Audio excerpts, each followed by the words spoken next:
Bonjour chers élèves, bienvenue aux éditions de la concentration d'art visuel. Aujourd'hui, l'objectif, faire une nature montée. Oui. Vous avez une image devant vous. Cette image, vous allez devoir la reproduire avec un crayon à dessin, une efface et bien sûr un aiguisoir. Ça, c'est le matériel que vous avez besoin. Première chose que je vais vous conseiller, bien sûr, c'est de faire la schématisation pour avoir les bonnes proportions, puis bien placer vos objets, dépendamment sur votre feuille. Et autre élément qui va être important par la suite, ça va être de rajouter bien sûr, bien analyser les valeurs de gris, hein, pour avoir du blanc, du gris et du noir. Bien vérifier certains éléments avec de la texture, de la lumière, des ombres. Fait que ça, c'est bien important de bien les observer dans le dessin pour pouvoir les reproduire. Très important. Voyez, vous avez la nature morte que vous devez reproduire, hein, qui est un ensemble d'objets inanimés. Vous avez plusieurs éléments, vous avez le corps, vous avez un masque, vous avez une main, vous avez de la texture de plante, vous avez des pommes, poires, raisins, pinceaux, chapeau. Ça fait que vous avez plusieurs éléments à prendre en considération.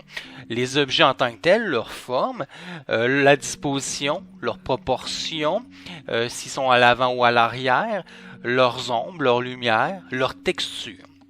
C'est sûr que moi au début j'y vais toujours avec des lignes de contour, très important. Chose importante à savoir, la nature morte doit être faite à l'intérieur d'une heure.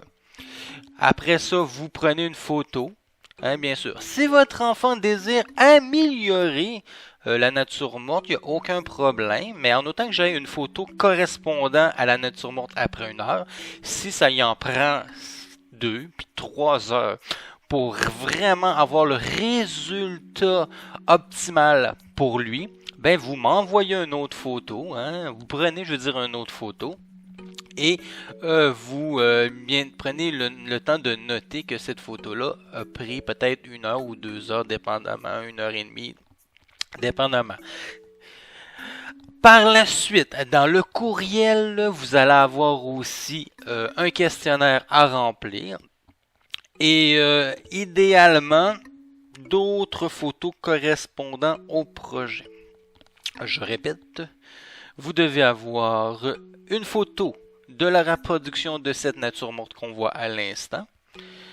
Tout ça va être en lien dans le courriel, il n'y a pas de problème. Tout ce que je vous dis, questionnaire, image, il n'y a pas de problème. Vidéo. Par la suite, vous faites une deuxième photo si c'est le cas. Ce n'est aucunement obligatoire. Si votre enfant, après 1 heure, est bien correct, n'a pas besoin de rajouter quoi que ce soit, ben c'est tant mieux pour lui. Mais si par hasard il décide d'investir une demi-heure de plus pour certaines choses, admettons qu'il décide de mettre de la couleur, ben c'est toujours quelque chose d'intéressant à savoir si votre enfant maîtrise bien la couleur. Ensuite, un coup que la nature morte a été faite, que j'ai 1 ou 2 photos, dépendamment de votre enfant, vous pouvez faire le questionnaire, hein, que vous pouvez remplir de manière virtuelle, hein, je veux dire en tapant à l'intérieur et enregistrant de voix pour envoyer tout ça à nouveau.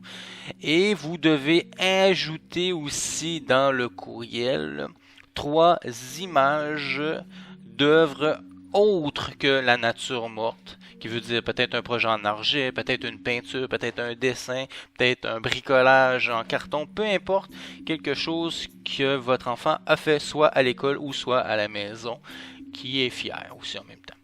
Ça fait que c'est les explications pour les auditions. S'il y a quoi que ce soit, ben normalement les informations vont être dans le courriel où ce que vous avez reçu cette vidéo. C'est que je vous dis bon confinement et bonne audition. C'était Patrick Langlois, le professeur d'art visuel de l'école André Laurenteau.